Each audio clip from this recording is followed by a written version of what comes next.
Well, hello and welcome to the Mortar course, or Mortarman course as it's labeled for some reason. I'm Cap.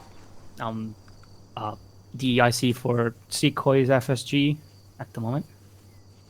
And this course will go over how to call in fire missions, how to calculate fire missions, and how to fire missions using the L16 81mm mortar that FSG is equipped with. Obviously, pen and paper or pencil and paper, whatever you use to take notes, because there's a lot of things, the nitty-gritty of the fire mission procedures that you might want to take notes about. There we go. One note, things might not work 100% because this map sucks.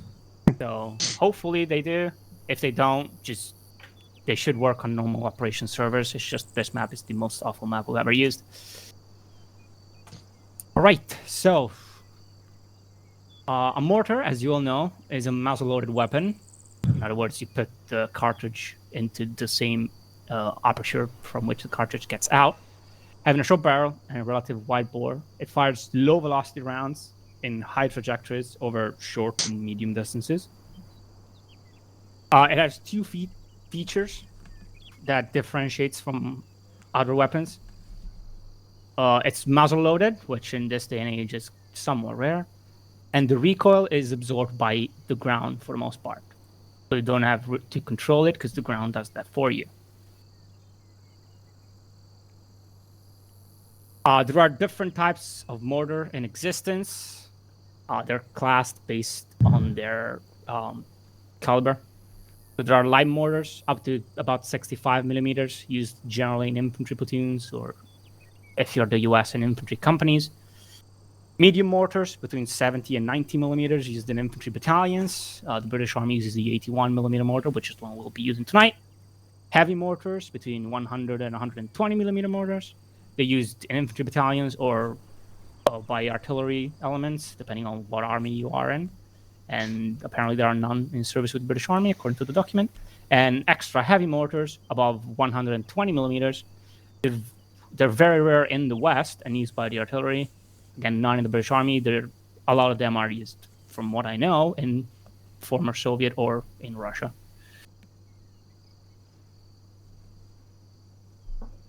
All right. So the mortar can have a high fire rate, or is characterized by a high fire rate. It can fire more than 20 rounds a minute, and is able to provide our company commander with the heaviest weight of fire obtainable within his immediate resources. Obviously, in real life, the rate of fire depends mostly on how fast you can actually move around from where it's stowed into the mortar. In ArmA, it depends on how fast you can press the R key to reload it.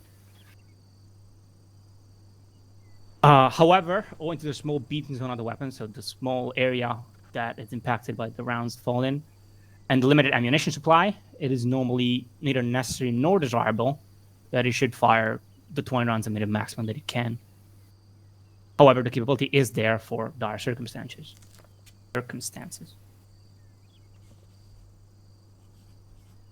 Another characteristic, Jesus, my English tonight, is accuracy. The mortar provides a high degree of accuracy due to the equipment and the systems used for fire control of it. The sight of the mortar is equipped with a telescope for laying purposes and is accurate to 2 mils. We generally don't use the sight to do laying purposes, but it's there if you need to. A fire control application is used for producing the fire data used to fire the mortar effectively onto the target. We are not going to practice this tonight, but in case you're a member of FSG or if you ever fill in with FSG and use a mortar, all FSGs have it's a Google sheet, but essentially it's a dumbed down computer where you input your position, the target position, and it gives you all the information you need to fire on that position accurately. These systems enable both the mortar fire controller and the I don't remember what CPO means. Hold up. Command post operator. Yeah, command post operator, right?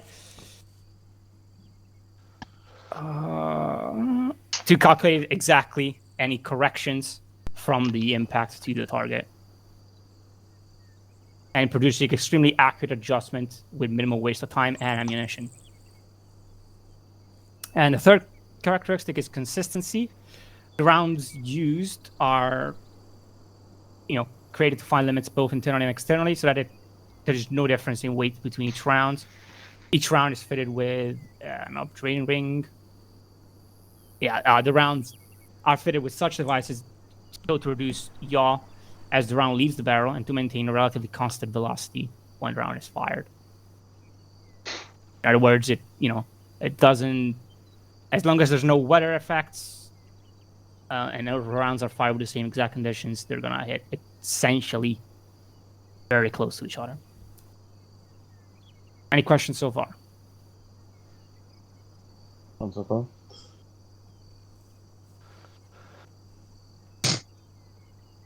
Let your queue for up. Second? I was going to say let your queue for everyone to answer, but it's alright. Right. We're going over now quickly the ammunition types and the various characteristics of these ammunition types. So there are 4 main ammunition types that that we use for IB and FSG. The first and the most used by a lot is the high explosive round, as a fragmentation rounds that burst into numerous small fragments upon impact, which have a high lethal capability, up to a radius of about 80 meters from the point of impact, and can also be expected to cause casualties or injuries up to 190 meters from a point of impact. This area, the 190 meters area, is described as the danger area for the round. Again, it's a general purpose round, effective against infantry, light vehicles, and buildings if you can hit them. However, it cannot destroy a tank. I doubt even a direct hit would do too much damage to a tank. However, it can destroy a BTR with 3 good and precise hits.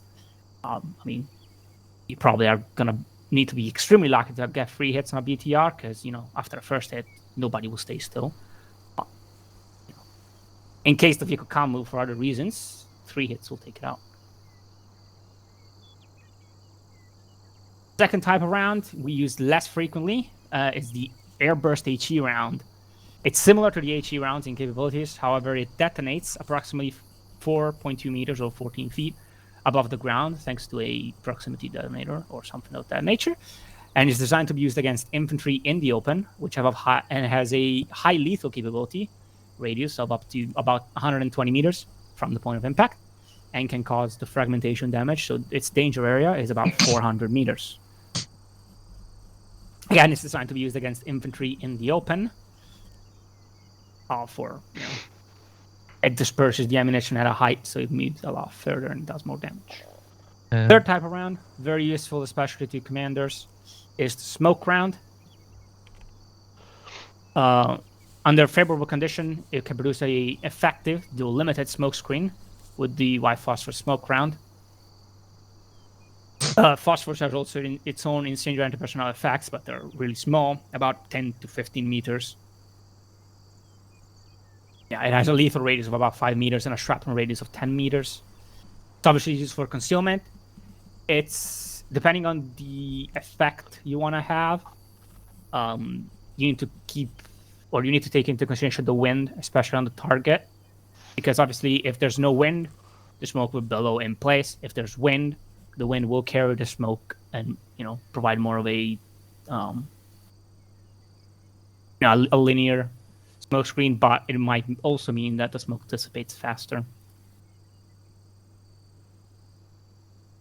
The fourth type of round that we use is the illumination rounds. It comes in 2 varieties.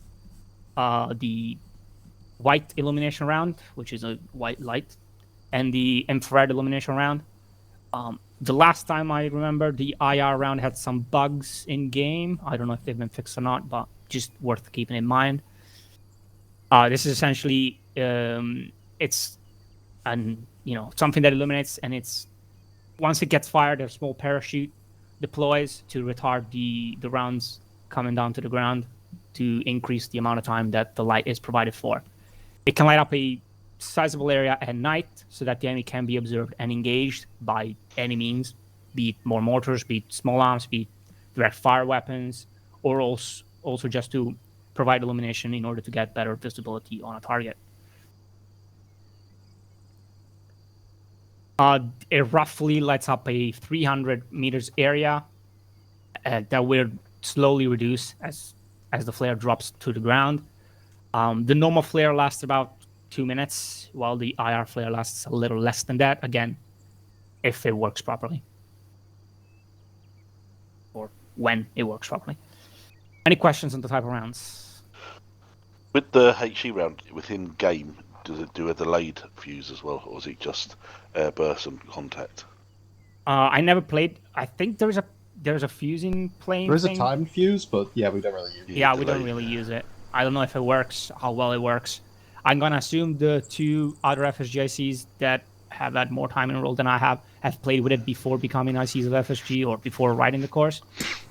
I have, from the conversation I had with them, it's never come up, so I'm assuming we don't use it because it doesn't work. I think I'm gonna give some would know, probably. Yeah. That's what we need now. A fun fact about the smoke round, that contains white phos. It's against the Geneva Convention to use that stuff against known enemy positions. What I was saying that there's a saying when I did 2 years in the Mortar platoon, we used to do something called a dolly mixture, where you'd have the 2 barrels on HE, one smoke, and they kind of fuck the enemy up.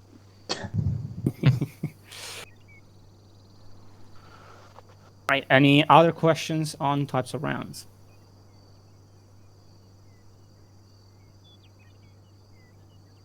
Right. I'll take that as a no.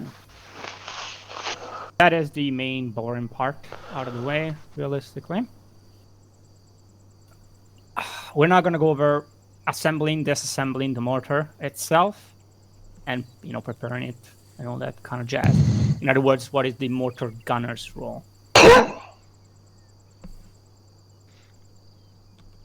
Right. The mortar in ArmA comes in 2 separate pieces.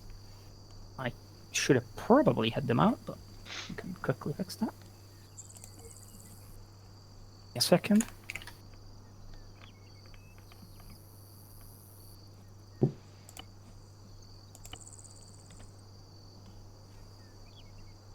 me 1 second to disassemble it. That is the mortar assembled, as you can see. And whenever the animation finishes,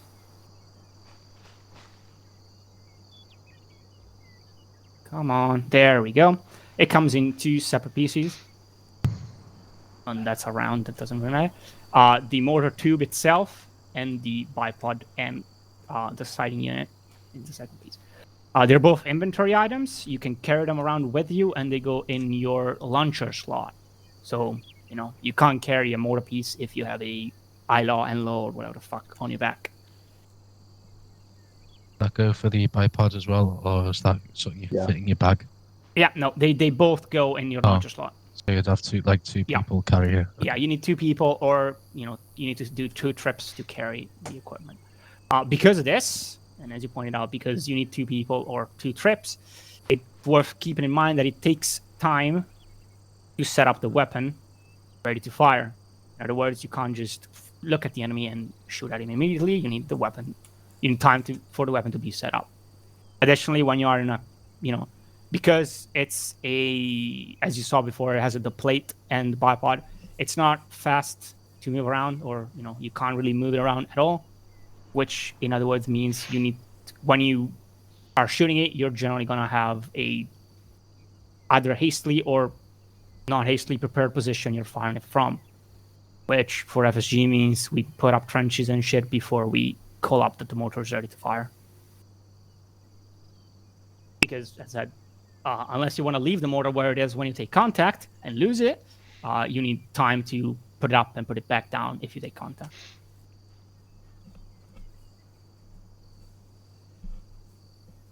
All right. Yeah, go ahead. All right. To give you some practice, if you go into that crate, there should be 6. Actually, let me explain it to you. Hold up. Come here. To mount the mortar and whatever, you essentially take the piece of equipment. It's generally going to be the bipod first. mainly because it's the one that's prone to bugging out. You take them out of whatever storage medium you have, you put it on your back, you move to the firing position, and you open your inventory and you drag it away and onto the ground. Once it hits the ground, the bipod needs to be displayed. Now, there's a bug sometimes where it's going to end up being something like this in a sack or something. If it is in a sack, it's not going to work. So try picking it up and putting it back down. It might fix it. It might not. Been a bug especially on this server. It's been known. It happens. There's no real reason why, and it's not that. And it also, if it happens to you today, it's not a guarantee that it will happen again the next time you're on server. So it might work for you today and not work for you next time, or vice versa. Just saying, you put down the bipod first, then either the second person on the mortar team or yourself in your second trip, you're gonna have the mortar on your back as you come back to the bipod. That's might happen. Come back to the bipod. This time you scroll wheel next to it. If I didn't wait. Yeah, you scroll wheel next to it, and you're gonna have an option that says assemble L16 mortar.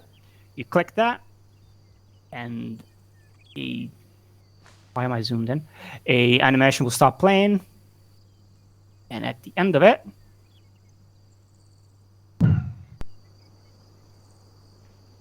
it just takes a while. Hey, You'll have my magic. your mortar ready to go. Now, when you put a mortar up from a crate, it will be empty. It will not have any ammunition in it.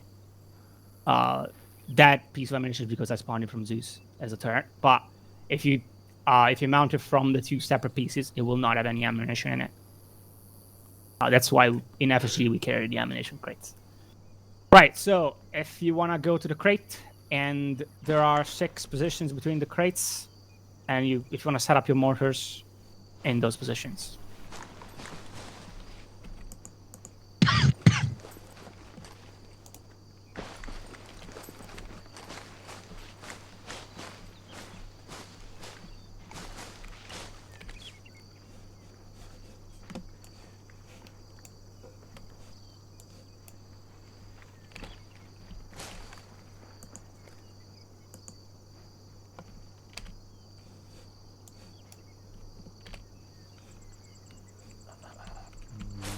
It's bugged.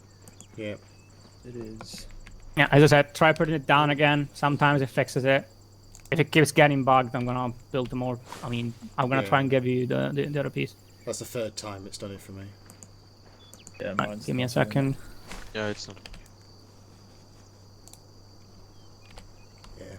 Right, hold on. Let me try it for myself. See if it works for me or not. I love this game. I love this game. Yeah, alright. Okay. Thank you. Yep, I'm good. This bug generally doesn't happen on op servers. I have never had it happen on an op server. Oh. It happens a lot on this map. Part of the reason why I said this is a shit map.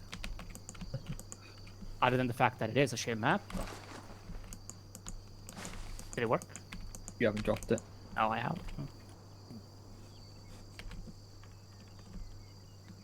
Yep, thank you. Yeah, mine's glitched. I think it's person specific because I've never been able to set up a fucking. On this. When I did my mortar course, I couldn't do it either, but now I Yeah. can. So, it's... I mean, in that section training in advanced MG and this, it's all been bugged. So I guess. yeah, person it's specific. the map, realistically. Yeah, I don't fucking know why. Right, thank you. Yeah. Paul, you need to have this on your back and go next and scroll wheel next to it. There we go. Oh, here we go. Yes, assemble. Alright, when you're done, go on. If you're a PRR, go on block 2. No, fuck it. Block 9, channel 4. Channel 4. 9-4. Right. 9-4 on the PRR. 9-4 on the PRR. 9-4 on the PRR. 9-4 on the PRR. 9-4 on the PRR. 9-4 on the That's a PRR. radio Check check. block you 9, check? channel 4. Line 4, good check. Good check.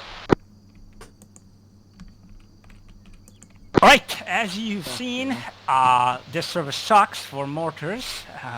That's not the only bug with the mortars, but the other one hopefully shouldn't happen tonight. It's something to do in the northern part of this map with the calculating things. You calculate everything right, and the mortar does not go where you meant it to go. But in any case,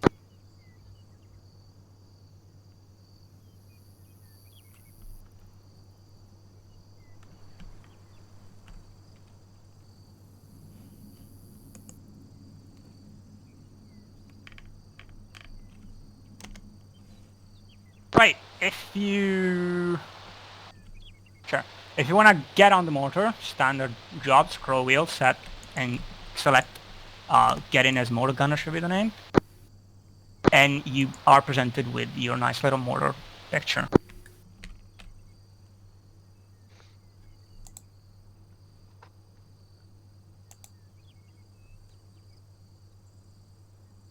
Right, so according to the document, I was actually wrong. It does come with a round already loaded, although I haven't seen it actually, but it is the way it is. Okay, don't press fire then. It's not loaded. No, mine's Yeah. not loaded. Alright, if once you're in the mortar, you can obviously turn around in place using your mouse. And if you right click, you will go into the site itself. Again, as I said, we don't really use this site for the, direct looking at the target, but technically, you can point the sight at something, shoot, and the rounds should somewhat impact it if it's at the same level you're at. Well, actually, even if it's below or above you. But it can be used as a direct fire weapon in this sense. You look at something and you hit it. I've never tried this, but technically, if the mortar is coded correctly, it should work. Additionally, the site itself has night vision capability if you press N. Not that you need because it's day, but it's there, again, to aid with this direct fire capability.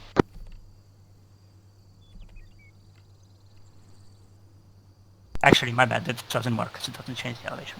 In any case, at the top of the big cross at the center of the screen, you should see, if you're looking at the wind turbine, that's what I'm looking for, to the fucking directions. East, southeast. At the top, you should have a 4-digit number. If you don't, let me know. That's your bearing in middles. Actually, if you don't, the way you fix that is use self-interact. Actually, interact with the mortar, so standard Windows key, and there should be a toggle mills option. You release on top of that, and it should change the 4-digit number. Let me know if you still don't see it. You want to do what, sorry? Don't worry, that was for if you didn't see it. Okay.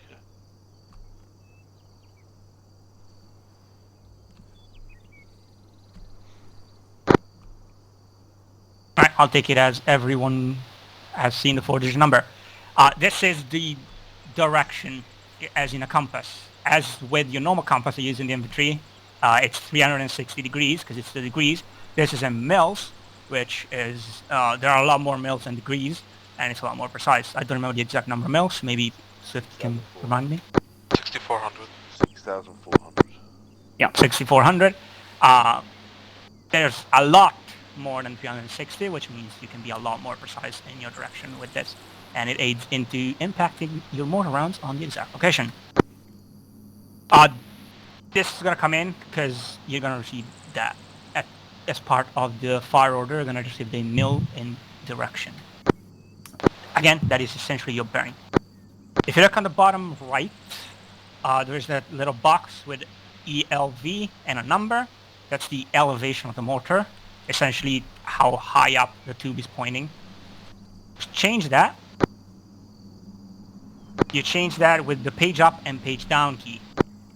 You can also, in order to change less fast between the various numbers, you can press shift and page up and page down to change by roughly single numbers. Again, this generally works for the distance of the target and changes how far the round is gonna go once it's fired from the mortar itself. Can you all switch your elevation using the keys? Yes. Yes. Yeah. All right, very good. Now, if you get out of the scope, because you don't need to be in it, but if you scroll wheel, you're gonna see a bunch of prep options in red. Those are technically all types of rounds available for a mortar in ArmA. They're not the types of rounds they're not all the types of rounds we use, but it's all the types of rounds that exist. This essentially tells the mortar what to load next from any available crates that are around it. Simply to select it, you scroll wheel to the one you want, and you select that, and it's gonna turn green if you scroll wheel again. That lets you know that the next round that's gonna get loaded is that particular type of round. Try that. Additionally, if you scroll all the way down, there's an unload ammo from L16. If you have a round in it, this will get out of the tube. It's particularly helpful if after a fire mission you have loaded and the next fire mission that's coming in is going to have you to use a different type of round. There are also set impact and set proximity fuse. I believe those are for BHE to turn HE rounds into airburst. That's what I've been told. I never used it because generally I don't fire the mortar itself. But that should be the one it is. Again, the mortar can be loaded from inside, or if you get out of the mortar and you scroll wheel on it, you can see that you have, again, all the prep options, the proximity option, the unload option, and the reload option, even from outside. So the mortar can be loaded from outside or from inside of it.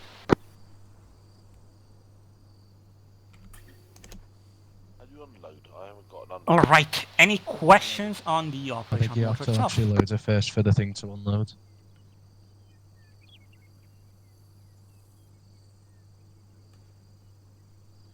Just a quick question on Swifty's side. So he's saying he hasn't got the option to unload. That's because the rounds are prep, right? And you'd have to reload to actually get the rounds into the tube.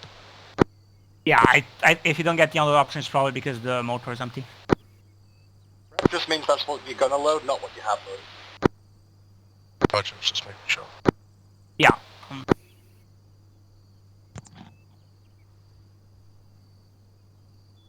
Right, if there are no questions, please come back to me.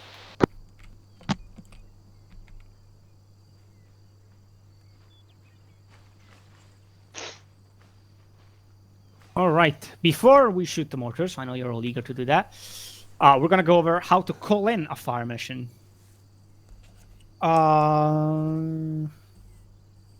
Okay. Right, so this is generally the responsibility, or ideally would be the responsibility of a dedicated mortar fire controller. What is a mortar fire controller, you might ask? A mortar fire controller is a forward observer who formulates the fire mission orders. He knows what he wants to do, and because this, he must give the correct orders and pass them down to the mortar pit in order. What was the name of that? The person again dedicated. Mortar fire controller, MFC.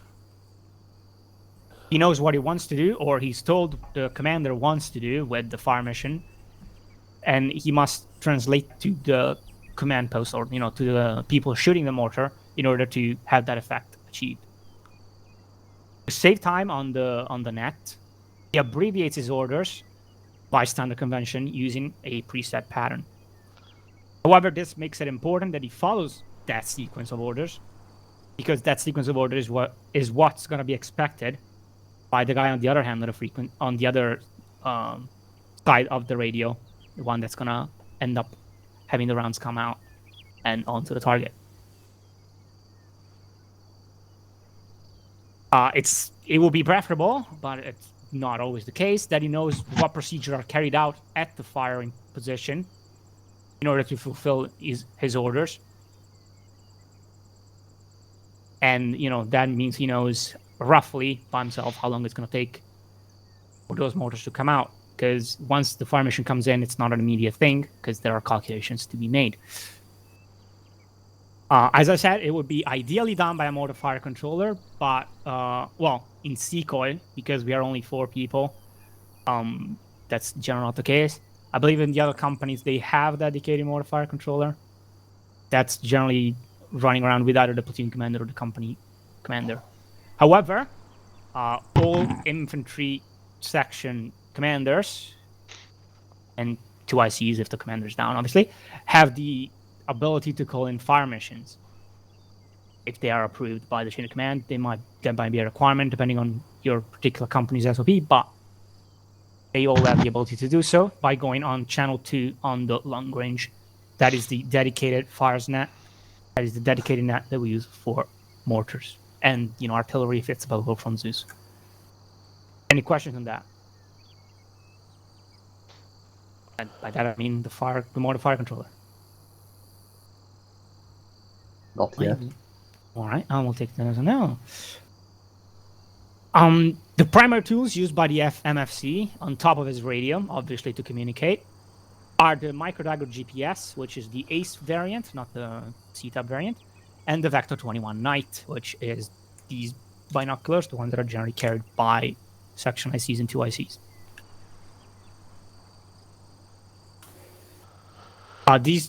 These tools are essential for an NFC to calculate his, to relay target information effectively.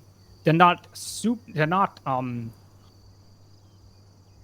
A fire mission can be done without them, but it's going to be extremely more. It's going to be a less precise fire mission, and it's going to generate less accurate coordinates for the target you want to hit, and it's a hack job. Yeah, it's a hack job, and whoever's on the other end of the radio is not going to be very happy with you giving half-assed information to him, especially if it's me. All right, so if you want to go up to that particular crate, get a Microdagger and a Vector unless you have them already on you. Even so you do, because yep, of course. They're part of your normal kit, so you.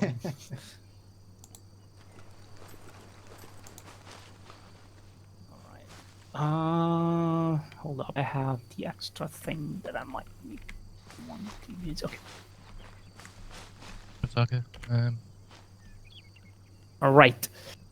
So to open the Microdagger, you self-interact, go to equipment, and configure Microdagger and show Microdagger. Actually, no.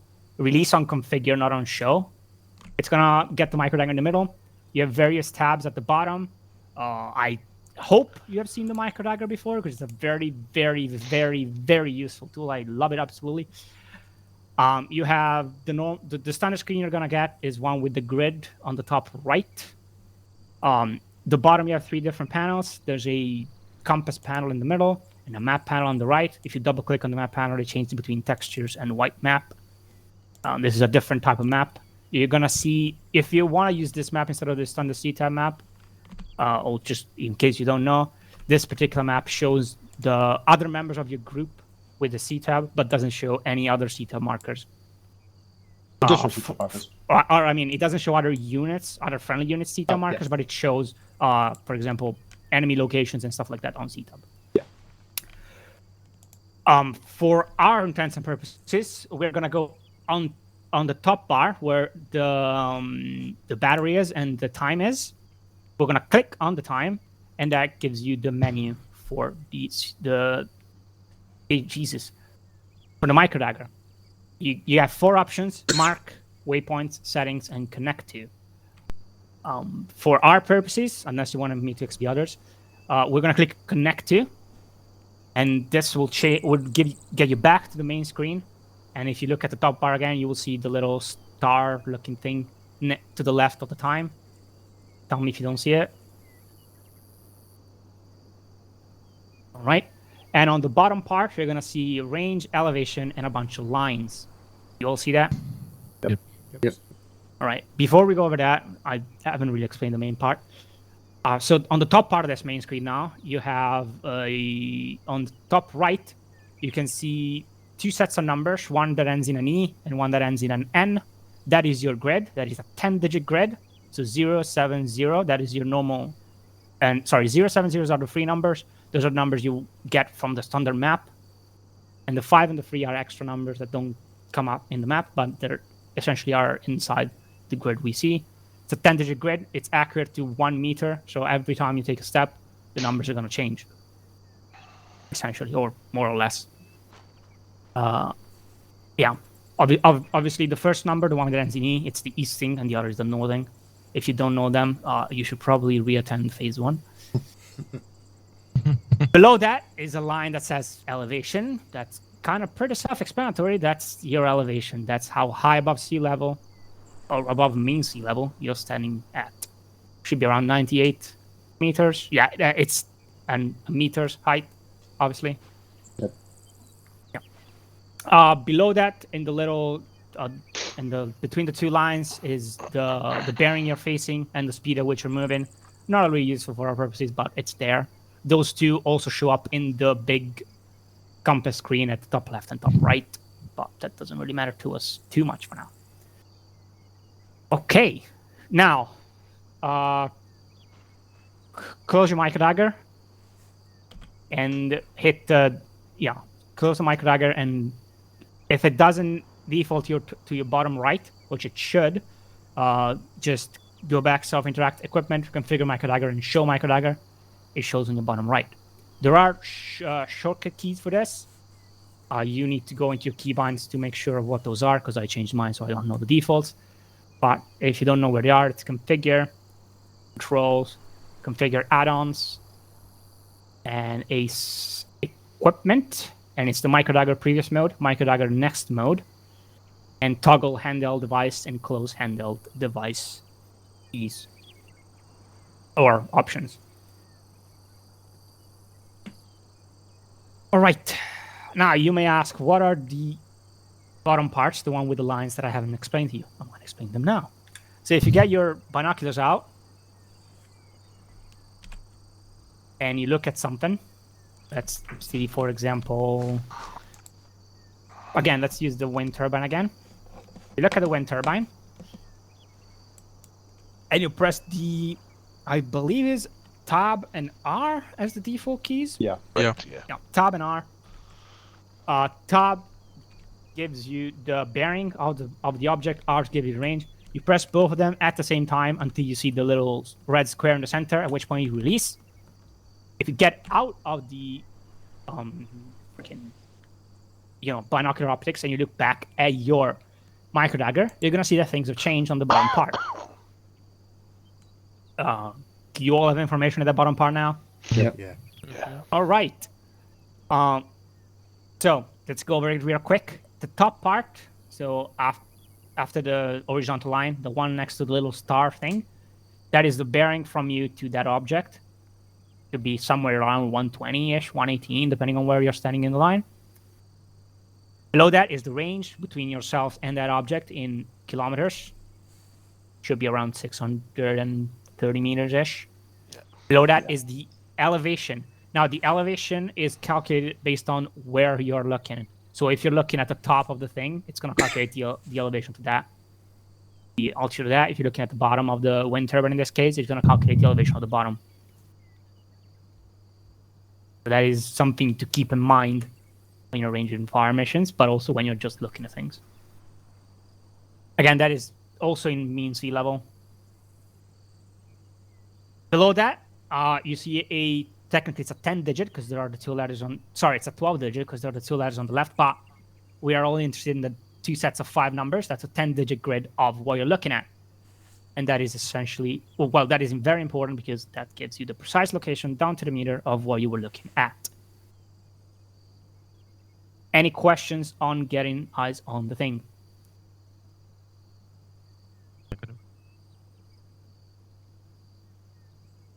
I'm going to take that as a no. Now, there are a bunch of other features of the of the vector that can be useful. I'm not going to explain them because they're not technically part of this course, but if you want them, or rather, if you want them, there is a document that I can send you.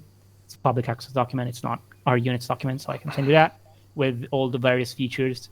Some are very, very useful even for the countries. Some less so, but they are there in case you need them. Right, why did we go to all this trouble? Because these are the information. Now we're gonna go over what information the MFC, again the guy that calls in the fire mission, sends or needs to send to the command post operator. That's the guy that directs the mortar pit. in order to get a fire missions request sent and something come and the mortar shooting back in response. So the information you want to get before you order a fire mission are as follows. You want a grid of what you're shooting at, so your target grid. At least an 8-digit grid. At least. Preferably 10, but at least 8. 6-digit can work, but you're going to get some very annoyed people on the other end of the line. So at least an 8-digit grid. The way you get that is either you go on the map, you look at your roughly look at your target if you don't have eyes on it, and you get the 6-digit and rough out the 8-digit, but no, that's a little less precise. Or, if you have eyes on your target, you just use the vectors to get the position of what you're aiming at. You also want, and that's very important, it's essential for the mortar crew to know this, the elevation of what you're shooting at. Again, you can get this very easily if you're looking at a target with a pair of vectors. If you don't, you have a C-tab, so you can... do you all have a C-tab on you? Yep. No. If you don't, grab one from the crate.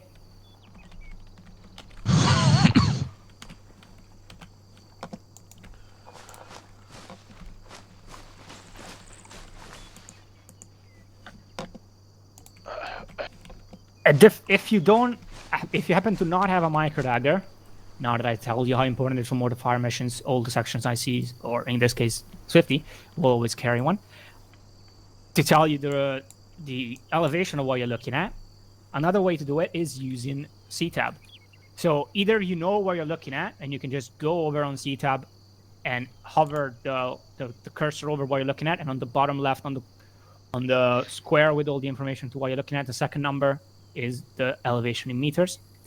Or if you don't exactly know what you're looking at because it's not on the map, you can look at it via your your vectors, get range and bearing, so R and tab, release them, and open C-tab immediately after, and you're going to be on that location as you open C-tab.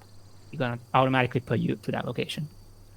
Now you can set a marker that location if you want, if it's not already there, or just get your elevation that you needed. All right.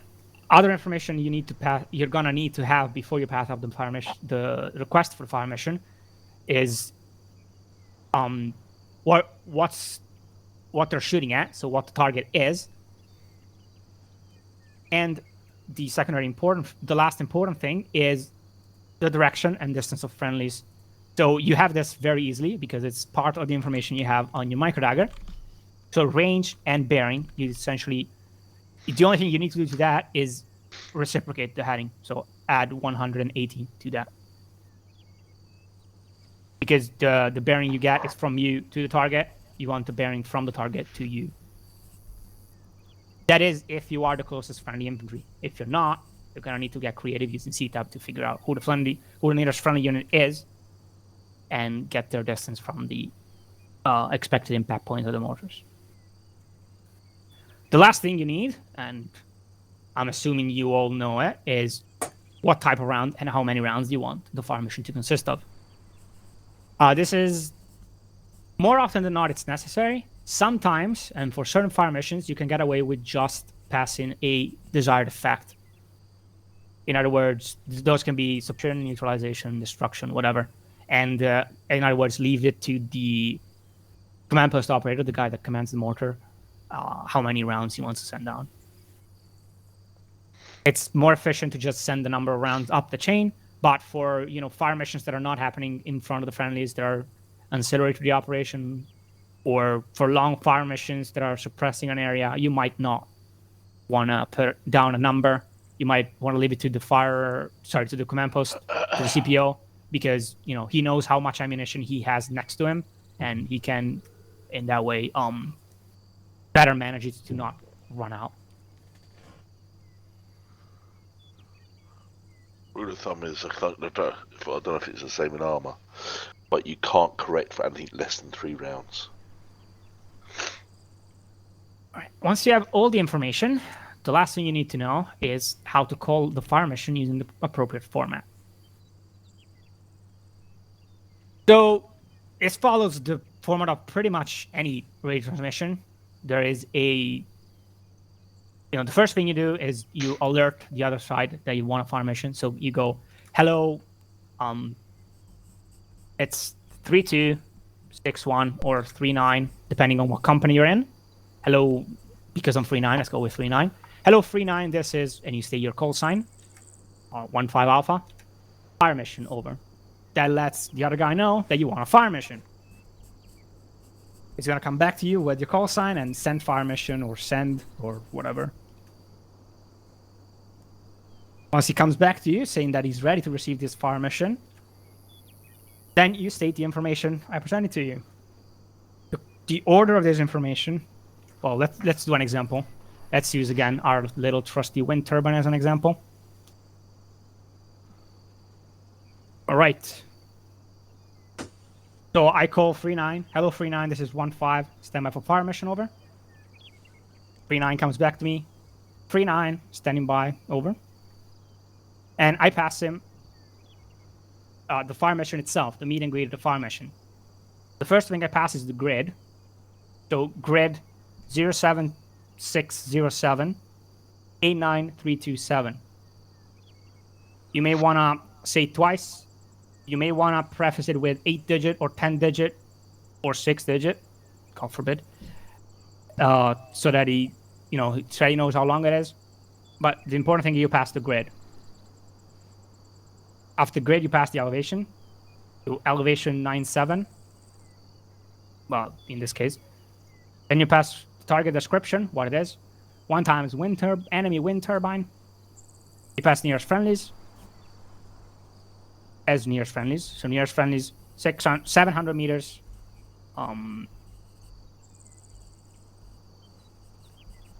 Northwest. You can pass just the cardinal direction in the case of friendlies unless they're extremely close. Northwest. 2 rounds, HE. That is the fire missions. So yeah, the last part is number of rounds and type. So to do it in a single run, hello 39, this is 15, fire mission. And fire mission. Grid 0760 8937. Elevation 97. 1 times wind turbine in the open. Nearest friendlies 700 meters northwest. 2 rounds HE. Over. The only thing you need to pass the description on, so the heading on, so what you're passing, is the grid, the elevation, and the nearest friendlies, which is actually it's most of them, so disregard that. Once you pass the fire mission, the CPU is gonna read it back to you. Gonna read back to you the grid, the elevation, the target, the number of rounds. He's gonna read it all back to you, and most of the time he's gonna designate it as something. So it's going to designate it as fire mission, X-ray, and a number that's generally continuous. This goes depending on how many fire missions have been fired during the night. He passes it with a number, and he might pass it now or later with a expected time on target. So that is the time it's going to take from when the rounds are fired to when they impact. After it reads back to you, you assess the read back and report read back correct or read back not correct. And it's going to go read back complete, wait out. At that point, your job is half over. You've called in the fire mission. Now, everything is going to be done at the firing pit. You just have to wait. So the CPO and the gunner are going to go through their own things, which we're going to go over in a second, a little later. And they're going to start firing the rounds. Once all the rounds are fired, you're going to hear the CPO, or once the rounds are started fired, depending on how long the fire mission is. You're gonna hear the CPO come over the radio. Hello, your call sign. He's gonna call you. Reference the fire mission. So in this case, again, X-ray, whatever, 001 in this case, because it's the first fire mission. Rounds complete, and if he didn't pass it before, at this point he's gonna pass a time on target in seconds or minutes if you're very far. At that point, you know that the last round is gonna roughly impact the number of seconds or minutes after he sent that message. The last round or the first round? The last round, because he passed rounds complete.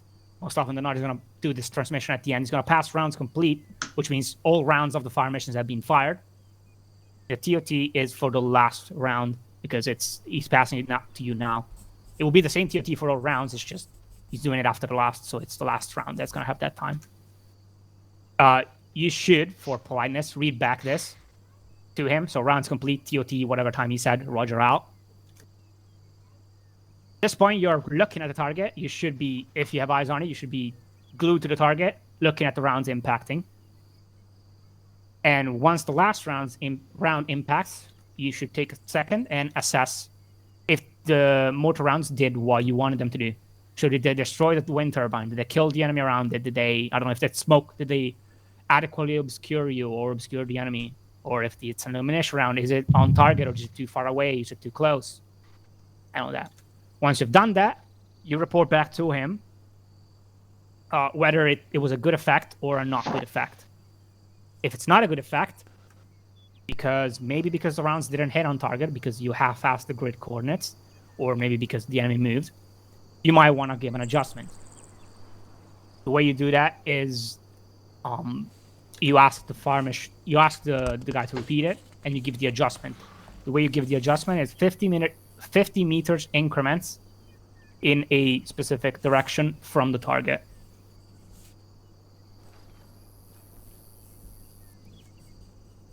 All right. Any questions on the call for fire? We're gonna practice in a second, but any questions on it? What? Sorry, can you just explain what TOT? You mean TOT? Time on target. Time on target. Time on target. Okay. It's about 30 seconds usually, but yeah, Oh, it's 30 depending on the seconds. distance, it's 25 to 30 seconds. It's almost never shorter than that. Because yeah, I didn't explain this, but it's almost never shorter than that because the closer the target is to the mortar, the further the round has to travel in height, because Higher obviously trajectory, yeah. the mortar is going to be more vertical. The further away, obviously, it's going to have to travel more distance. So even if it's very close, it's still going to have a bunch of time to travel because it's going to go up and then come down. it's mostly charge and elevation dependent, but yeah. Yeah, it's still the distance depends. It's again about 25 to 40 seconds at most. Yeah, the more charged, the bigger the range. It'll say on the range table specifically. But Yeah. Right. Oh, If there are no questions on the way you go about, the repeat and the adjustment, I haven't gone through it really quickly. When you're doing the fire mission, do you get people just going, for instance, so you go fire mission over, Alpha,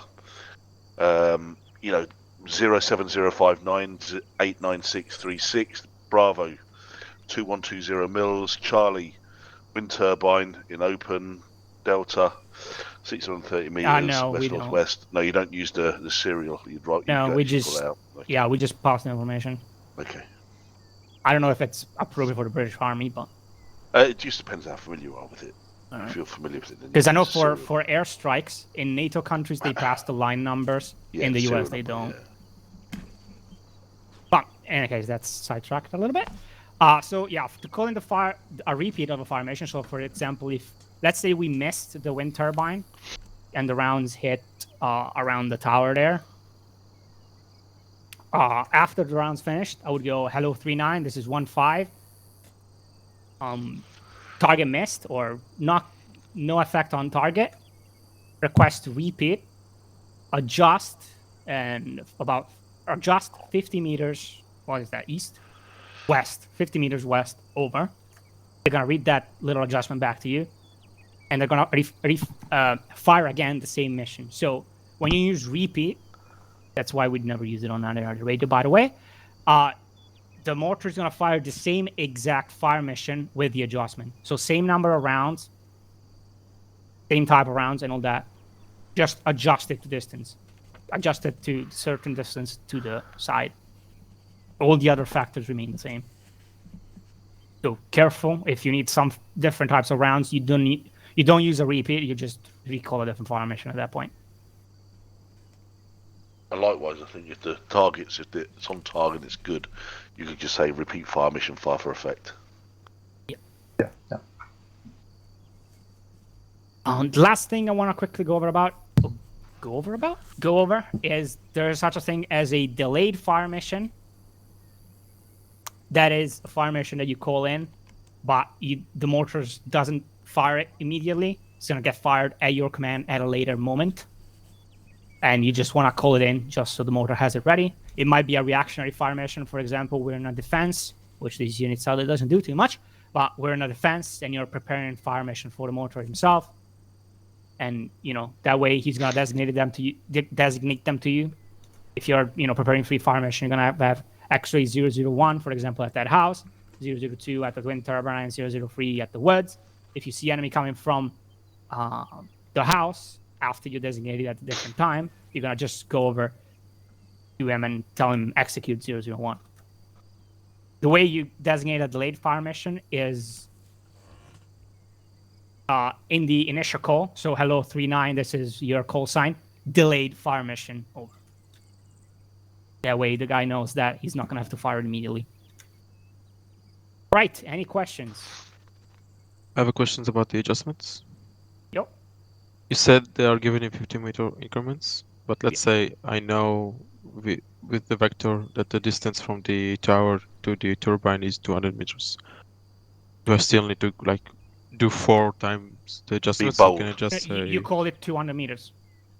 Okay, so it's not... Because it's- okay. 200 is a 50-minute increment. Yeah, because Yeah, if it's an increment, if it's in between a 50-minute increment, it doesn't really matter because the mortar splash is gonna hit that area as well. Okay. Yeah. Because of the impact of the HE round, that is because that area of the HE round is 80 meters. You can, If it's 200 meters away, something seriously went wrong. Yeah. I mean, I wouldn't put it past this map to have something seriously go wrong with it, but in any other map, something seriously went wrong. That's what they call bracketing. Be bold with your corrections. Yeah. Don't be afraid to overcorrect. Yeah, then you can correct back. Then that way you can correct back and you should hit immediately. Actually, it's advised to overcorrect in case. All right. If you have no more questions, you can pick a target in the open there. Yeah. And we're gonna go over the fire missions.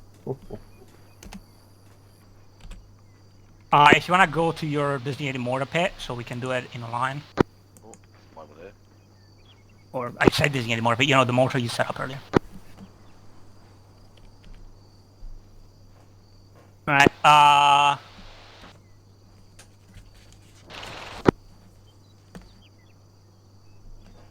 Alright, from left to right, you are 1-1 Alpha, Bravo, Charlie, Delta, Echo, and Foxtrot. I'm 3-9. Just calling on 9-4, in order. 1 Alpha radio check. Good check. With your Bravo. Nothing hurt. Bravo, let me check over. You hear that? Oh, but on the PRRs, not the LRRs.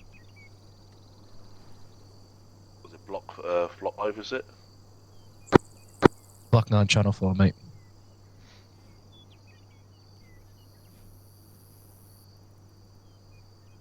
Hello, Bravo, just ready to check over. Check. Hello, this is Charlie at 9-4 radio, check over. Good check. Hello, it's Delta radio check over. Good check. Echo radio, check over. Good check. Foxtrot radio check over. And good check.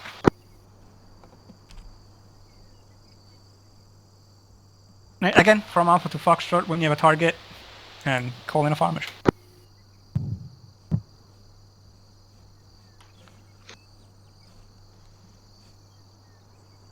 Three-9 Charlie, this is 1-1 Alpha, fire mission over. 3-9 Charlie, send fire mission over. Grid 07862 88831. Target elevation is 100 meters. Target description is 1 times grain silo, white grain silo. Nearest friendlies is both. Number of rounds, 5 rounds HE. Over. Fuck that one up. What call sign? Yada yada yada. Assume I read it back. I didn't write it down. Over. Designated X-ray 001. Over. Confirm that. All right. Yeah, that is good. One thing I didn't mention, because the whole the format of a fire mission is kind of a long transmission. Don't be afraid to use breaks in between different parts. Nobody should be on the net, but for the only reason as to, if it's only because you need to take a breath, just don't be afraid to use breaks. Right, that is good. Bravo, on to you. Yeah, hello, 39 Charlie to 24 Charlie. Fire mission over. 39, standing by, over. Target location 07073 89636. Elevation 98. Break. Direction 2250 mils. Target description enemy encampment. Break. Nearest troops are 425 meters northwest. Break. 5 rounds HE. 2 minutes now. Over. 07073 89636. Elevation 98. Enemy encampment. Friendlies 425 to the northwest. 5 rounds HE. Designated X-ray 002. Over. Hello, 39 Charlie, X-ray 002, roger that. Over. Right, now. Yeah, that was good. Another thing to note, well, number one, we don't really need the bearing, mainly because it's from you to the target, and we don't exactly... Well, we are very unlikely to be on the same direction as you are, or on the same line. So the bearing from us is going to be very... From the mortar pit itself is going to be considerably different. And number two, maybe be a little slower, because it's a lot of numbers that you're going to have to pass, and a lot of numbers that the person on the other hand needs to write down, so tend to be a little slower than you usually are on the radio. Other than that, it was a fire mission 50. Next.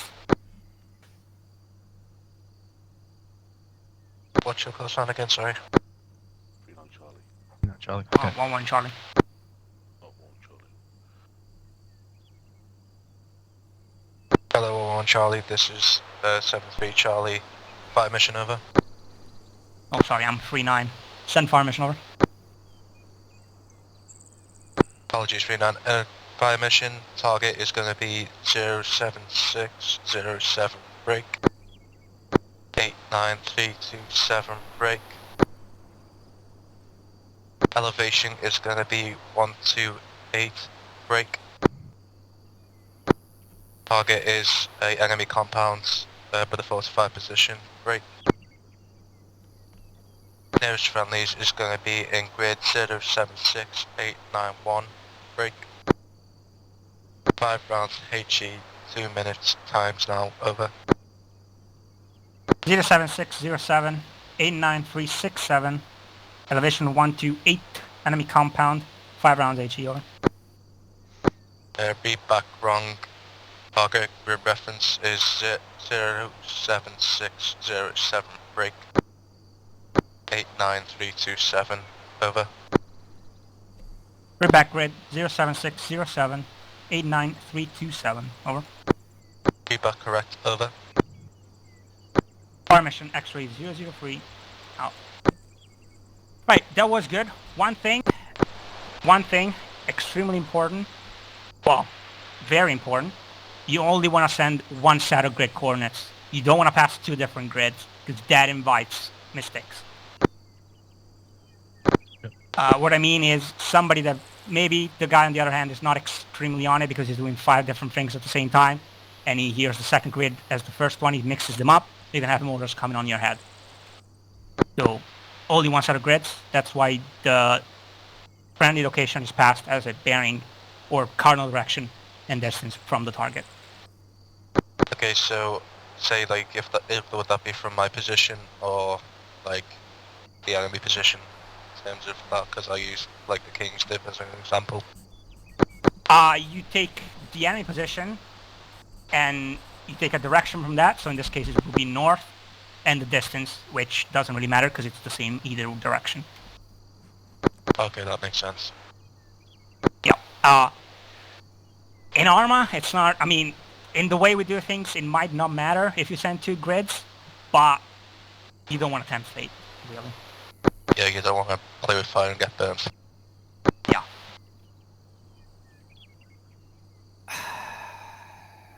Other than that, it was very good. Next. Hello, 39 Charlie. This is 29 Delta Fire mission over. 39 send over. Target 8-figure grid 0705 8962 break. Elevation 98 break. Nearest friendlies 425 meters northwest break. 5 rounds HE, 2 minutes now. Over. 0705 8962 98 meters. Nearest friendly is 425 meters northwest. 5 rounds HE over. Good feedback. 39 Charlie out. Alright, very good. You're mixing in an 8 digit instead of a 10. Very good. One note, it's more a radio thing. If you say break, make sure you break on the radio, aka you let go of the radio key. Other than that, very good. Next. 39, this is X-Ray Echo Fire Mission, over. 39 send over. Grid 0734 by 8957, break. Elevation 94, break. Target is dug in bunkers, break. Nearest friendlies 300 meters west, break. Fire for suppression, over. 0734 8937, elevation 94.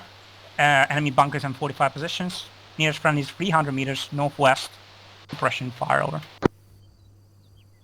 39 incorrect, correcting grid 0734 by 8957. Break. Furthermore, correction, nearest friendlies west 300 meters, over. Roger, nearest friendly is west 300 meters. Designated X-ray 005. Out. Yeah, very good. Very good. Next. Hello, 39 Charlie, this is 11 Foxtrot Fire Mission, over. 39 send over.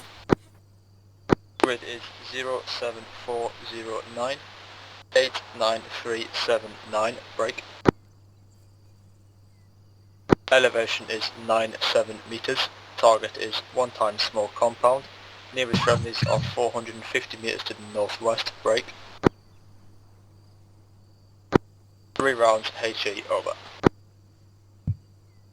07409 89379, elevation 97. 1 small enemy compound, break. Nearest friendly is 450 meters to the northwest. 3 rounds HE, designated X-ray 006, over. Reback correct, 006, out. Oh, fuck, that's wrong. It's good. Very good, anyway. That is very good from everyone. Good job. And that is essentially the role of an MFC. It's to call in the fire missions, see them impact, and call in adjustments. We're not going to do the call in adjustments because it's pretty self-explanatory unless somebody didn't fully understand it. Say it now or forever hold your peace.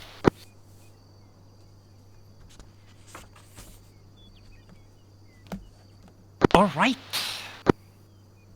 Next and last part is the role, last part, is the role of a CPO, aka the command post operator. If you wanna come back to me.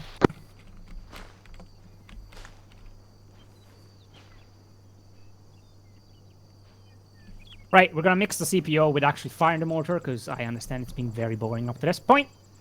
So, if you wanna go into the crate, there should be one item you haven't touched, which is the L16 range card.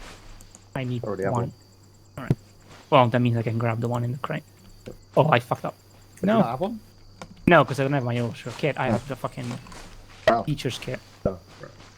Or, well, I have my teacher's kit. It's a very nice kit, by the way. As you can see, I have a pretty Gucci pistol instead of the usual one. Alright. All right, command post operator. The command post Sorry, are we all here? Are we all good? Anybody need a break? No, what? Oh. I'm You good, mate. I'm good, mate. Good. All right. The command post operator edits. His role is to edit and interpret all the orders received in the command post, so at the mortar pit, and give the orders to the mortars themselves in order to correct in the correct form that is accepted by the gunners or the mortar line itself. In other words, his job is to take the information from the MFC, translate it into useful data, and translate useful data into direction to give to the mortars in order to hit the target. As such, he controls the fire of the mortars in accordance with the orders received. However, due to this, he must know his mortar drills and must give the orders in the correct sequence. He must also have knowledge of the work and general running of the section in order that he can follow the fire mission. His main responsibility, as said, is to calculate the fire mission and then communicate it to his team, so to the mortar gunners, one or two that they may be, quickly and accurately with all the required information so that the fire mission can be fired as quickly as possible and be as precise as possible.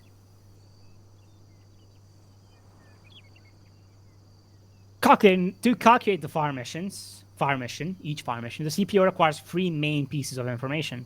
As we went over before, these are the distance, the bearing, and the elevation difference between the mortar pit and the enemy position in meters above sea level. The CPO can find these pieces of information. They are either going to be told to him, or they can find them via CTAB generally, because he's more than likely not going to have eyes on the position. You can do this via CTAB if they're not passed by the MFC. If they aren't, I would just suggest you shout at whoever asked you for the fire mission, chastise him, and ask him to give yourself that information. If you don't want to do that, maybe because the guy that asked you for the fire mission is the company commander, and you don't really want to go shouting at your own company commander, you can use the CTAB to do that. We've already gone over how to get the elevation of target. The distance is the third number from the top on the left square. The bearing, this might be the most difficult part, because normally, unless I'm the only one that had it normally, the only bearing information you're going to have is going to be in degrees on the last line of the left box. You all have it in degrees? I mean, you should. There is a way to get it into mils as well. That way, if you want to change it, you go press escape, configure. I believe it's configure. Sorry, it's add-on options, and it should be. If I recall correctly, need to scroll down. Wait, what are you doing for? Yeah, I need to scroll down all the way to CTAB. Click that, and under map and BFD. There's a unit of heading / compass. You can switch that from degrees to degrees -mils. Should be the third option in that drop down. There are a bunch of other things, other option for the CTAB here you can play with if you never have. But easy with a micro dagger as well. Yeah, another way you can look at the target bearing and get the micro dagger, but this is even more precise. Yeah. After you did the change, make sure you press OK anytime it gets prompted, because otherwise it won't save. Okay, now if you didn't have the mils before, if you open your CTAB in the big screen now, you should have a number, and in the last line, you should have two sets of numbers, one with a degree and one without. Can you do your vectors as well, Cap? Second? Can you do that with vectors as well? Honestly, I'm not sure. Wait, to get mils? Yeah, to get degrees and mils. You can. So get your vectors out. Yeah. Right, this is a bit funky, right? Right. So what you do, look down them, Yeah. When you're doing it. Right. You hit tab 5 times, count it out loud. 1, 2, 3, 4, 5. No shit. Then you hit R Oh. 3 to 5 times. 1, 2, 3, 4, 5. And then you hit tab again 5 times. 1, 2, 3, 4, 5. Now, if Stored. you hold tab, it tells you mils. Oh, that's interesting. Spot on. That's There fucking you go. brilliant. You can can you have also both? set your microdagger to show in mils as well. If you go at the top, settings, and then angular units, that's another way you can do it. And can you have both? Can you? Yep. So I already set mine to mils, and I can just point at the target and know exactly what it is. I've already set the mortar up, so that mortar will just fire at the target or lay down. Yeah. All right. Again, as I said, this is actually very useful for the MFC to get them. I mean, not particularly because as the MFC, you're not going to need the mills, but you know, it's there if you need it. I might put a proposal in because it'd be funny in the army. You never use degrees; it's all fucking mils. Yeah. Yeah, actually, the mills direction, I lied. It's very important from the CPU as well, because as I just pointed out, the MFC will not pass that information. You will need to gather it by looking at the C tab to get a direction from the mortar pit, which will not be the same as from the MFC's position, unless something has gone very wrong. I'd say that about last Wednesday, we were self-designating fire missions, but yeah, that was kind of something different. But yeah, so that's how you get the bearing. The distance is obviously the CTAP does that by default. It's kind of the reason we have it. And elevation, it's not actually for the CPO, not for the MFC. The MFC just needs to look at the number. When you are the CPO, you need to get the number of your target, then go back to where you are, get the number from where you are, and subtract the number from where you are from the target number. That's the elevation difference, and that's the information you need as a CPO. Okay, so to go back over quickly, 3 key pieces of information to calculate a fire mission are the bearing to the target, which you get from the grid that's passed by the MFC, and using CTAB to find out bearing in mils from your position to that particular grid. The elevation delta or elevation difference between your position and the target position. Again, you get that by using CTAB and a little bit of math. And the distance, you just get that by CTAB. Any questions? So it's bearing to target mils, elevation delta from target and you, and what's the third one? Is that it, just the 2 bits? The distance between you and the target. Now, one point to note, this is how to calculate the fire mission manually. As I said before, all 3 FSGs have their own little fire mission calculator document where you just input, I mean, at least for my FSG, and I think BCOI as well, you just input the information from what the MFC tells you, and the calculator does all the calculations by itself and spits them out to you in nice little information can just pass to your gunner. But it's good to know them how to do it manually, because those sheets and those calculators are prone to breaking a lot of the time. So in case they do, you know how to do them manually. So once you have those 3 pieces of information, the CPO can begin to calculate the fire mission by using the following process. Again, manually. First step is open the L16 range table. So self-interact equipment, open L16 range table. This is the range table for the L16, which is the 81mm mortars that we use. Obviously, each different mortar is going to have a different range table, but we only use 1 mortar, so there's only 1 range table.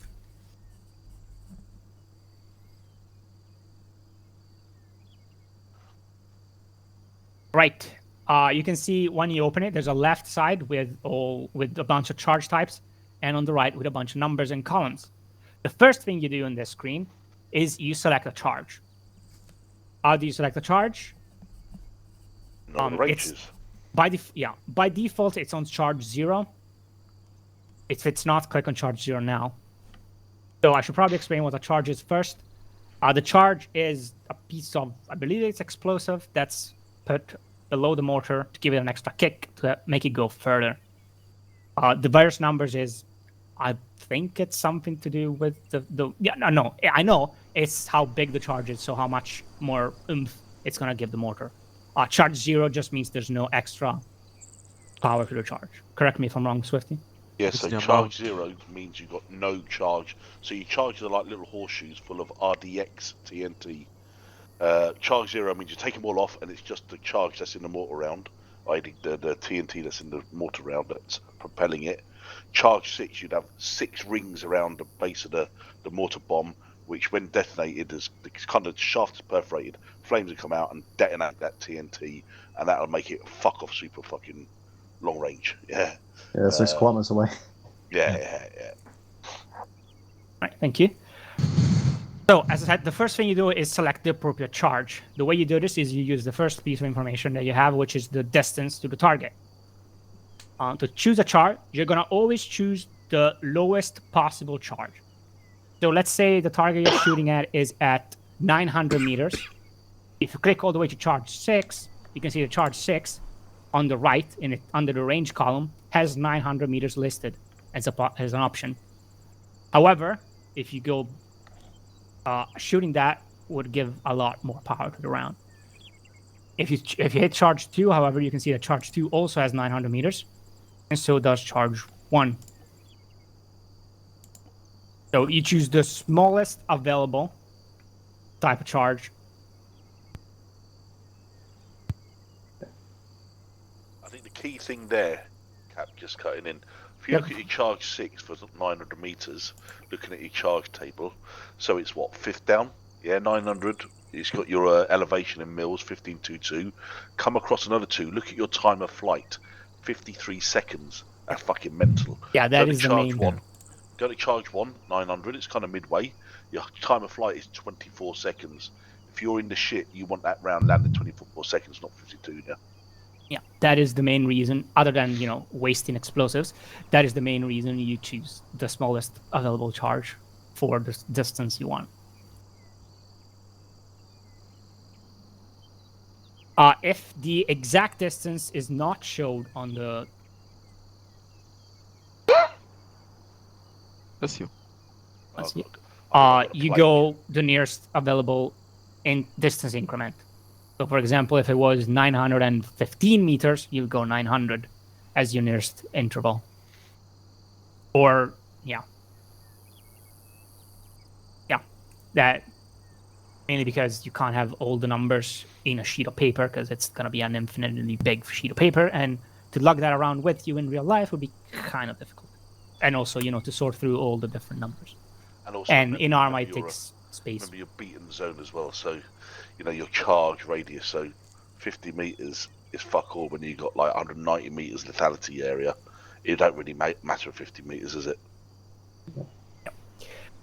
Oh, yeah, and that. Okay. Second thing the CPO will do is identify the elevation of the target by looking at the second column. So the column easily dubbed elevation. If you look at this, you have a number. This is going to be the number you input into the mortar, the one you see in the bottom right of the site, if you remember. We're going to look at it later when we actually fire, but that will be the number that is going to get called. And you need to keep that. That is your first piece of information that you want to get. Or rather, the second. The first piece is what charge you decide. The second piece is the number associated, the elevation number associated with the distance. Okay? If the elevation difference between yourself and the target is more than 100 meters or close to 100 meters, you see in the third column, that's to add or subtract to the number in the second. I think it's to add to the number in the second column. That is if the difference in elevation between the mortar position and the target is quite significant, then this number will be used to modify the elevation in the second column to compensate. It's added if the elevation difference is if the target is higher than the mortar pit, Yeah. and subtract it if it's lower than the mortar pit. Basically, what you're saying for this map, we don't even have to bother with that, do we? For this particular range, no. There was a better one, but there's phase 1 running tomorrow, so I didn't want to really use the phase 1 area. And we could bracket some of the nearby towns, but I didn't really want to mortar the phase 1 area if they're using it tomorrow. I kind of tried getting up there, but it's not flat. Oh, it's not flat. That brings me to one thing I forgot to mention. You always write this down and circle it. Want to set up the mortar, aka assemble it on a flat piece of terrain. That means absolutely flat. Oh yeah. Otherwise, he's gonna start doing random shit. Accidentally mortar your own platoon.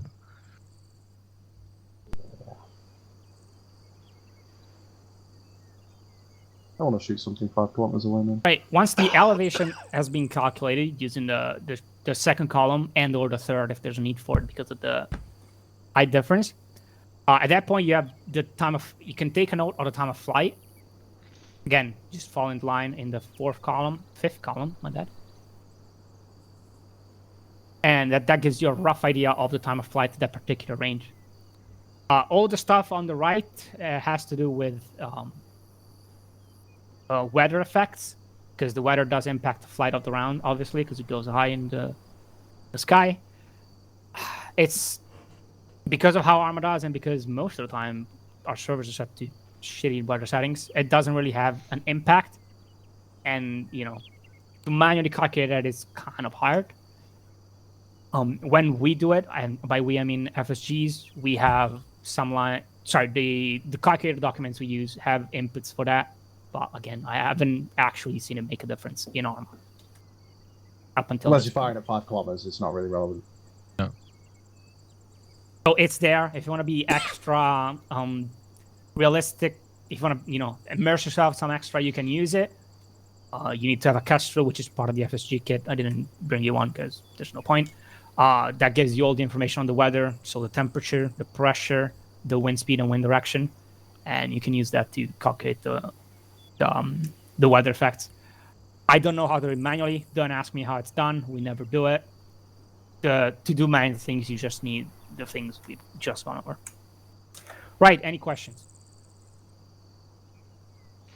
Can we shoot? Yeah, let's go kill shit. Right, last thing before we go kill shit is the proper procedure for the CPO to call in the fire mission to whoever is on the mortar gun. Because 99.9% of the time, the guy that actually does the calculation is not going to be the guy that fires the gun.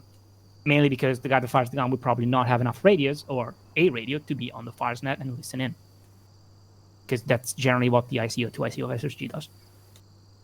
So, the CPO will issue to the mortar gunner or to the mortar line, if it's more than one mortar up, will issue the commands that is just calculated, that we just calculated ourselves, using the format, using the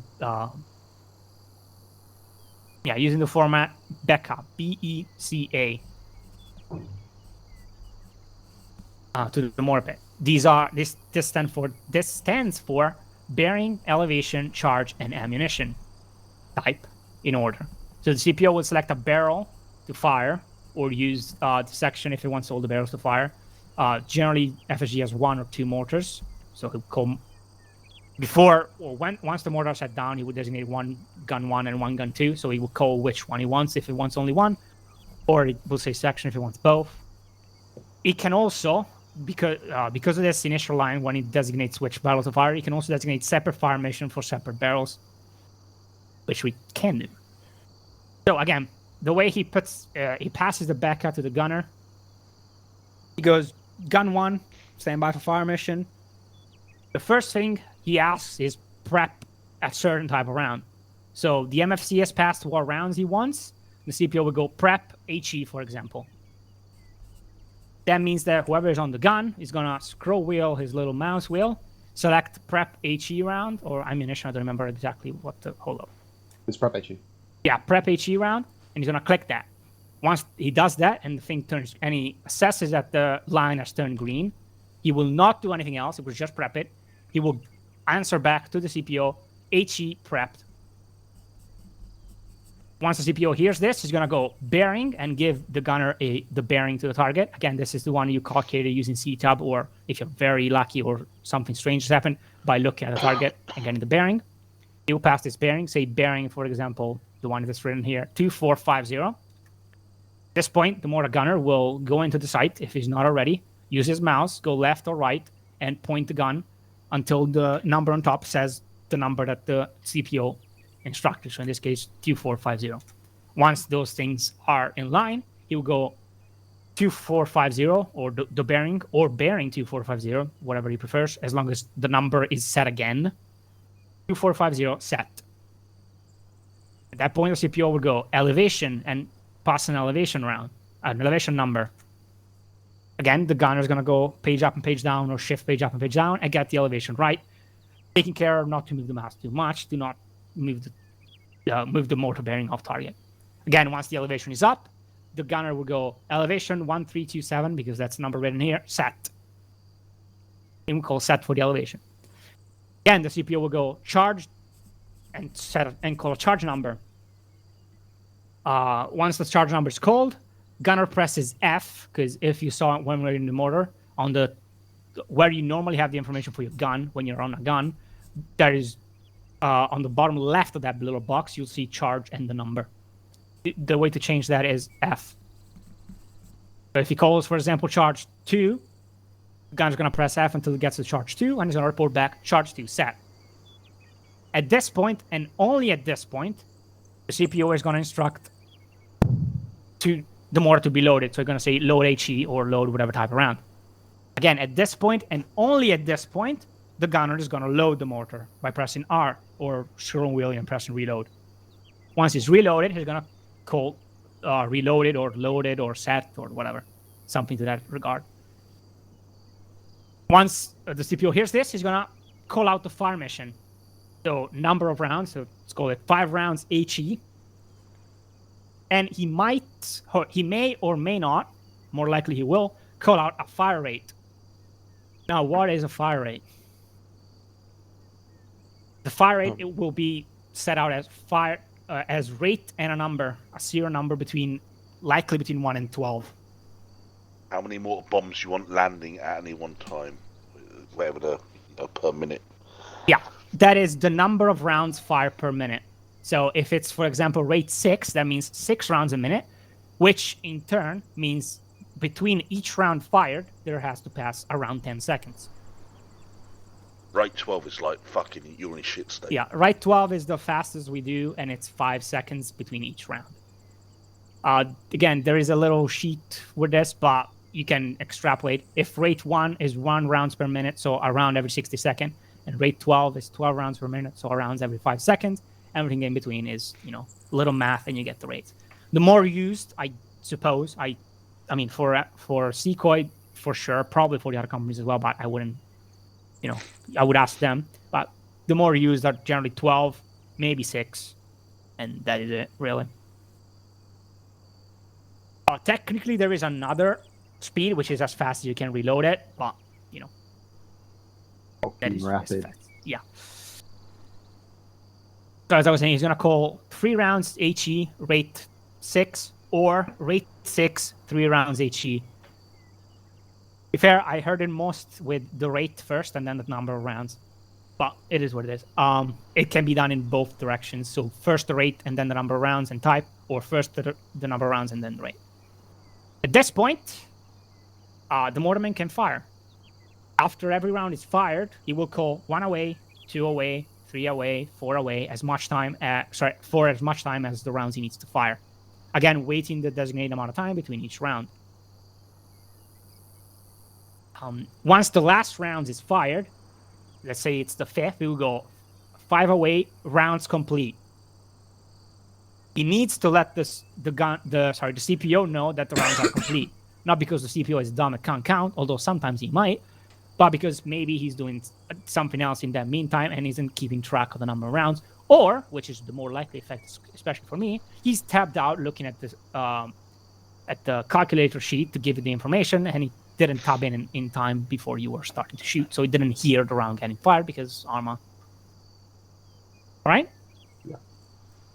Right. Once rounds are complete, at that point, the CPO will go over the radio and call to the MFC, rounds complete, time of flight, whatever the fuck it is. All right, that is Becca. Any questions?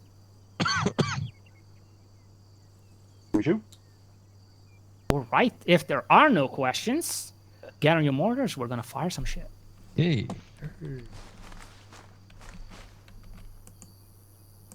Actually, Cap, quick question.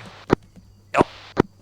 So for the example, like, does it matter how you place your mortar? Because, like, when I tried looking at the, or looking at, like, I guess the turbine, like, if I could only just see it by the peak of the wall. Doesn't matter. okay. I was gonna say, what- could- We normally build a massive fucking trench. Like, Yeah, we we just go normally down have a the back. trench in front of the mortar. You don't need to see the target. okay.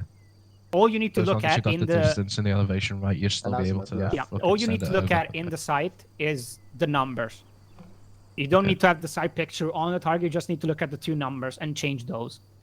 The actual gunner basically just he just reads off and Yeah, sets it. the only thing you need to do is read the numbers. Okay. For those on the far side that might not have heard, he asked something along the lines, because I didn't fully understand the question until you answered it, but something along the lines of, do I need to have the site looking at, if I don't see the target on the site, are the rounds still going to impact there? The answer is yes. As I answered to him, the only thing you need to look at in the site is the two numbers, the top number for the bearing and the bottom right number for the elevation. If those two are correct and the CPO has done the calculations right, the rounds will impact where they're meant to, bar, weather deviation. And as I had, normally the mortar doesn't even have this small little trench in front. It has a big fuck off vehicle trench, so you can't see shit in front of it. So you just, need to trust that the CPO calculated his shit correctly and that you input around the numbers correctly. Right, any other questions? Why did you My drop a guns lead radio? on what I want to shoot, so I'm ready. Why did you drop a radio? Because I have fucking problems with talking on which radio, so I just fucking drop the one. Jesus, man. Yeah, you might be drugged in, but I'm gonna get you a different target. Here we go. Okay. That's the grain silo once at least. What green silo? The one in front. Well, to be fair, you did this shit already 2 weeks ago, so fire. I can just brass it up. 2 rounds HE. 3 rounds? 2. Load. No ammo? Everyone get earplugs in. No ammo. You have to put the ammo on the floor or something. Yeah. No. Right, if you get no ammo when you reload, don't reload now, but in case you do, it's because the crates are not close enough. Now, I'm going to fix this and use really quickly, but that is whenever this is a thing for when you build fire pits, if you're in FSD, you know this, that we build them with crates and all that. The crates need to be kind of close to the mortar in order the mortar to be able to pick up ammunition from inside of them. So give me 1 second to adjust all the positions.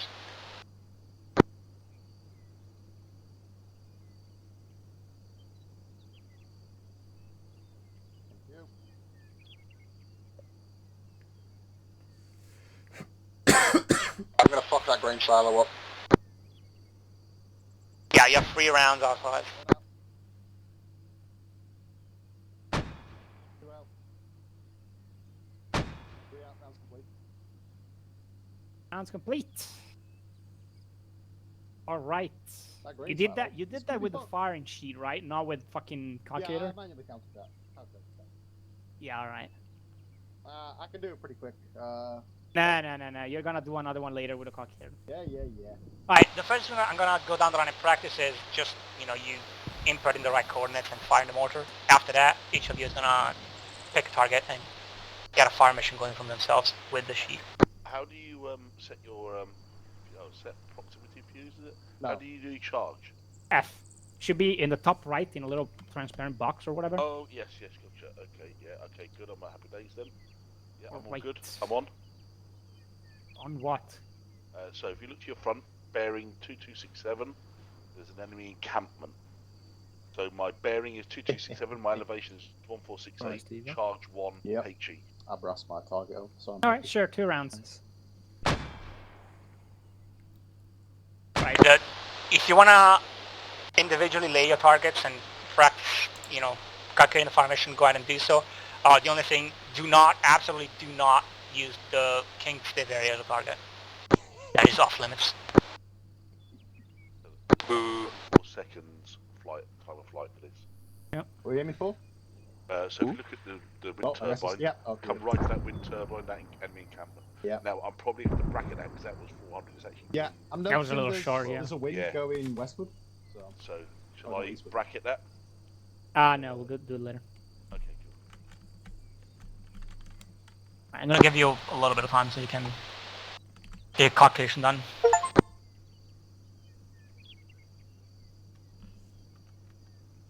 Is it me still? No, you're good. I'm waiting for the others because I mean, Stevenson has done it already in FSG with me, but so he knows what he's doing. Can I shoot a target over 5 kilometers away? Again? Can I target somebody 5 kilometers away? What? Use your map. What do you want to target? Let's go fucking Saltoon in the east. I think that's close enough. Saltoon. Saltoon, it's east of us. I'll hit the. I'll put a seat marker on it. Well, that's 1300. I'm gonna hit that target seat marker. I don't fucking see it. It's in Saltoon, east. Like, zoom out. East where? Oh, there. Yeah, Hold up. Let me move my Zeus camera there. it's in range.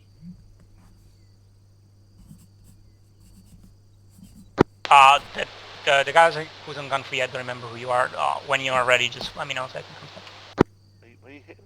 I'm gonna let my gun on that. Yeah. Hold up. Let me get the camera.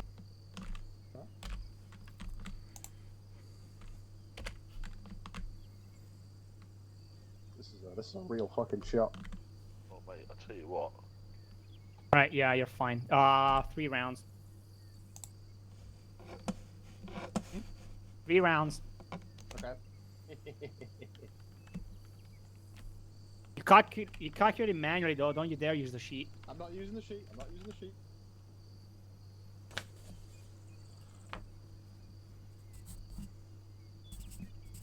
meters elevation. Okay, whatever. Don't need that. Right, Cap. I'm gonna hit Osterlars. Hang on, center of that village, mate. Hold up. Back the crossroads. I'll hit the crossroads. 6. 420.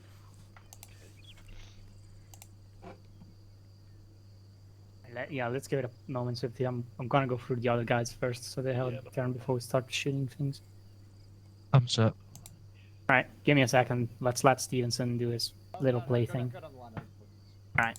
Wait there, Stevenson, don't fire, your weapons hold. I need to actually move my gun. Right, what are you shooting at? I'm shooting the same target that's Swifty shooting the enemy compound 2245.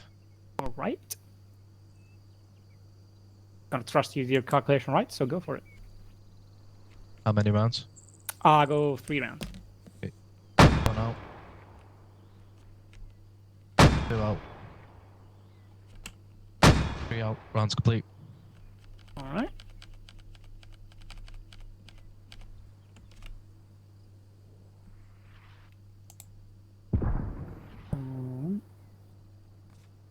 That's short, but it's fine. I should have done 450 then. Yeah, it's alright. Good job.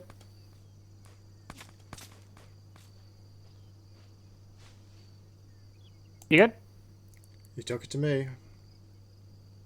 Right. What are you We're targeting the house, which is directly to our front. Alright. As I said, I'm gonna trust your calculations. 2 rounds, fire on ready. Okay, 2 rounds, HE firing.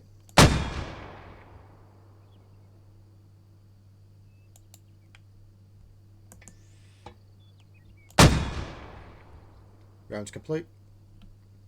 Alright. Let's see how good, how close to that impact. Because the interval's in the sheet, it's probably not gonna be too close, but, probably not gonna be on target.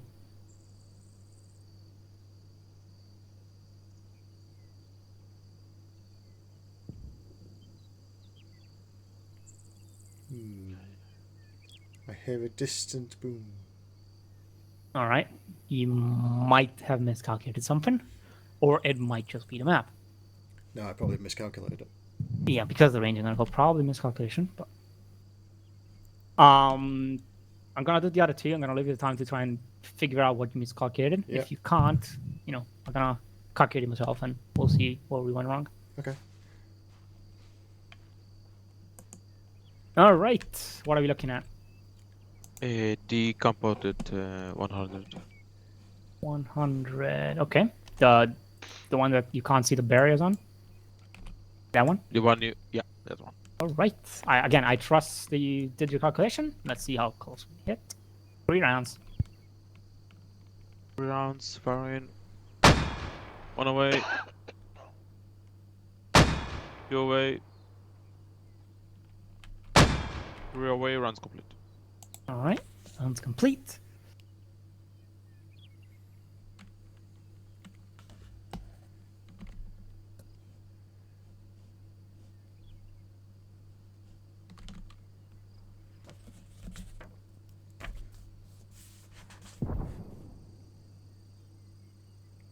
All right, pretty good. They're a little short, but good. Actually, are they short? Maybe not. I think they're a bit short. Yeah, but it's all right. It's pretty good. It's, you know, with the sheet, it's a lot of guessing at the end of the day. Right. Hello there. What are we looking at? The compound 124. All right. Again, I trust you calculated it. Let's see if you hit it. How many rounds? Go 2 rounds. 2 rounds, HE. No ammo. What do you mean no ammo? Yeah, it's saying no ammo. I try to reload. Hold on. Try and drag the mortar a little forward. Should be able to drag it by ice. Yeah, sorry, that way. Yeah. There you go. Should be able to. Calculations. It shouldn't be by too much. If anything, you might hit it. Correct them quickly. Right. One note that I didn't make before, when you get your elevation numbers from the sheet, you can try and adjust them based on how much difference it is between the actual distance and the distance that's marked on the sheet. So for example, if the distance to the target is 940 meters and the distance options you have are 900 and 1000, so you choose 900, you can add elevation mils, you know, empirically until you think that's what 950-ish will look like. Alright, works now. Go for it. 2 rounds. 1 out. 2 out, rounds complete. I've got my 5 kilometer shot ready. Oh, 5.7. Yeah, Rich. I think windage will probably be massive at that range, but Probably. All right, pretty good. I don't know what you were aiming for exactly, but it's in the compound, so very good. is it if I can make it? Hold up. All right. So Right. did you figure out what went wrong? Right. So what I've done is I've used the vector site on the house, did the tab and the R, have the whatever the thing is, little tablet thing down the bottom right. That's Yep. saying range 0.625 kilometers, 625 meters. I've opened the card. I've set charge 0. I've got the the elevation from that. At 926. Yep, What charge you on, mate? 0, and that's what I'm dialed in Okay, at. cool. Happy days. Yep. So that should now work.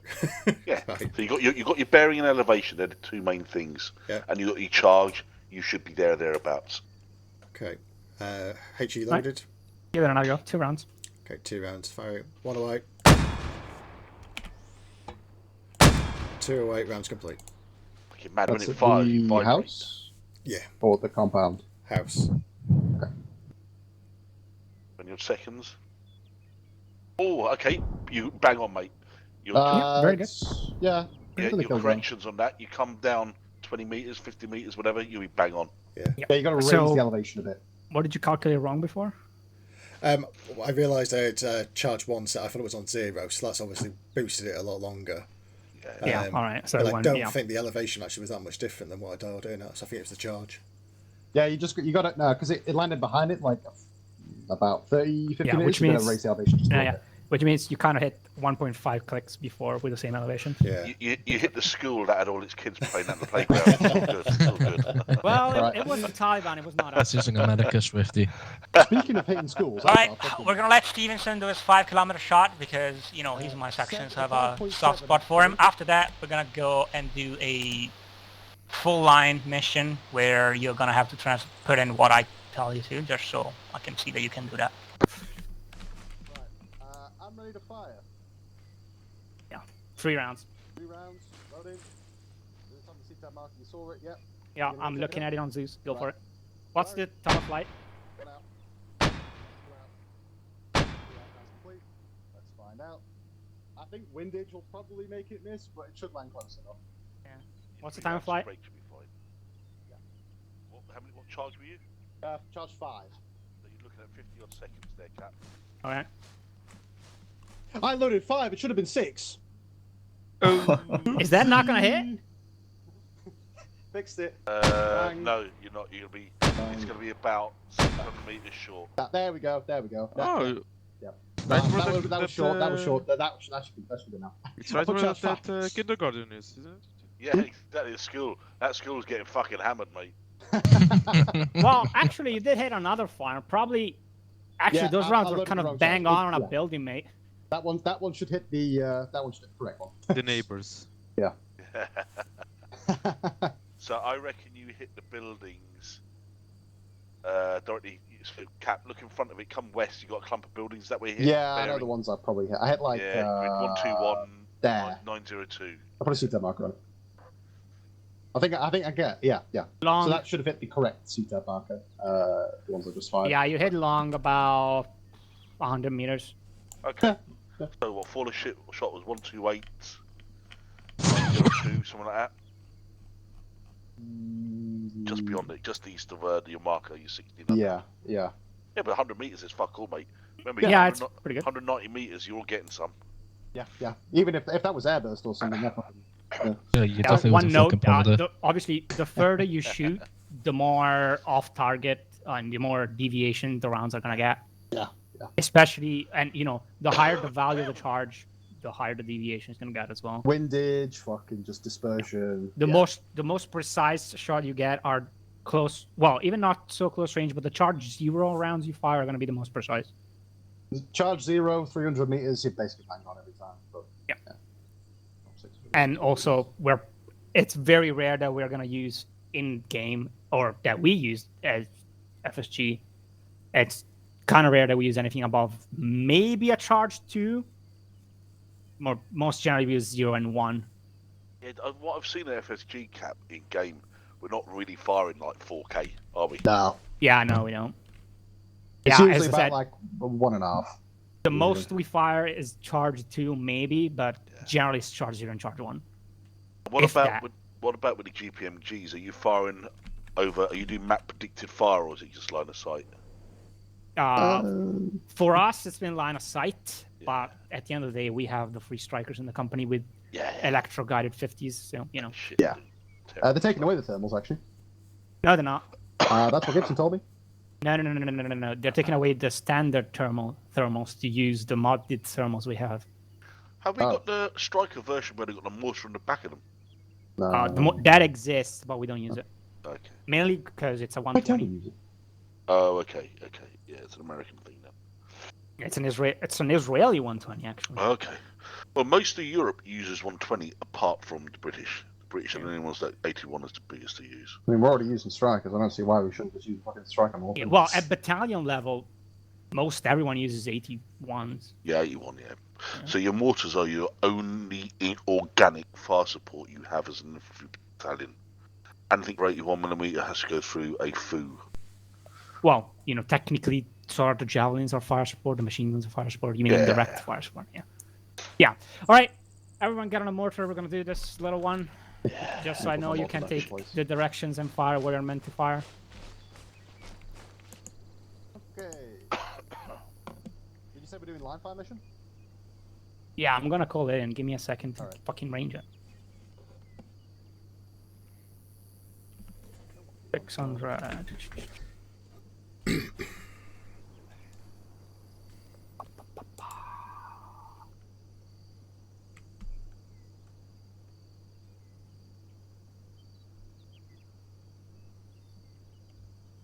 All right, section prep smoke.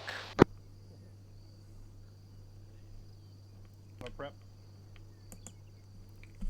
Number 2 barrel smoke prepped. Number 4 smoke prep. Barrel 3 Smoke prep. Barrel 5 smoke prep. 6 smoke prep. Right, bearing 2659.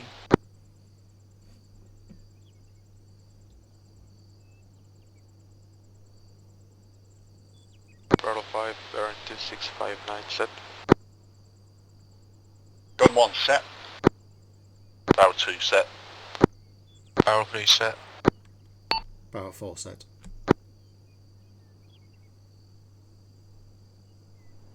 Barrel 6 set. Elevation 920.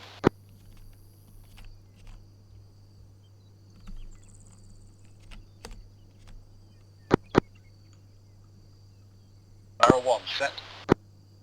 Barrel 2 set. Barrel 3 set.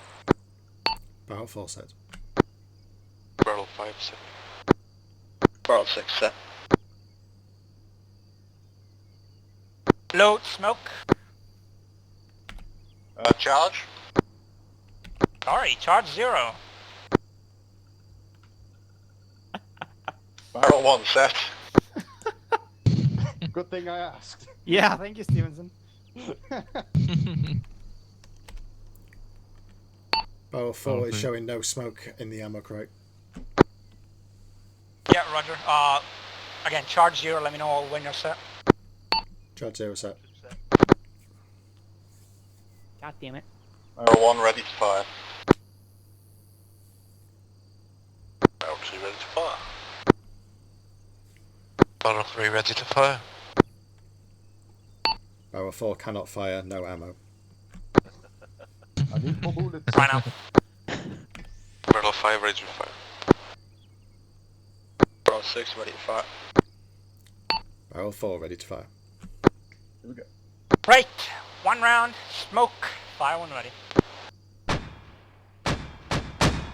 One way. On away. One away. Round complete. 1 round out, round complete. Round's complete. Round's complete.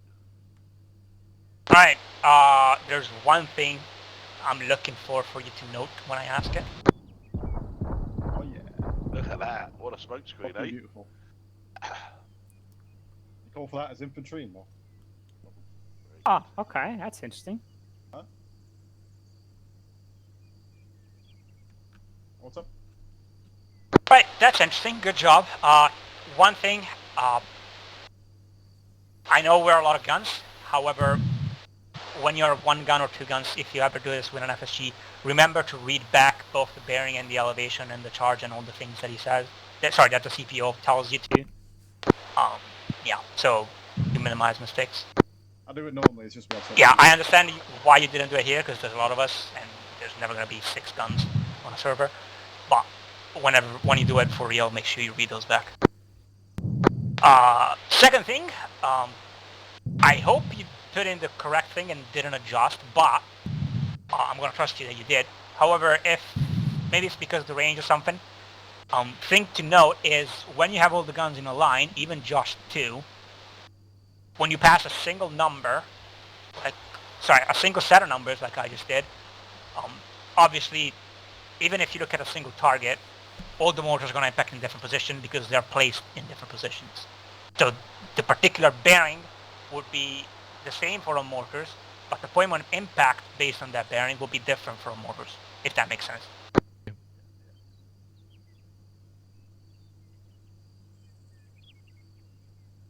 So in this case, because they're in a line, the impact of the rounds would follow the pattern of a line at roughly the same, at the same distance from you because the elevation is the same, but because the bearing is the same for all guns, they'll be putting a line at the designated distance. If we were placed, for example, in a semicircle or in a circle, the impact of the round would form that particular shape. That makes sense, right? Yes. All right. Any questions on the whole course, on anything we went through tonight?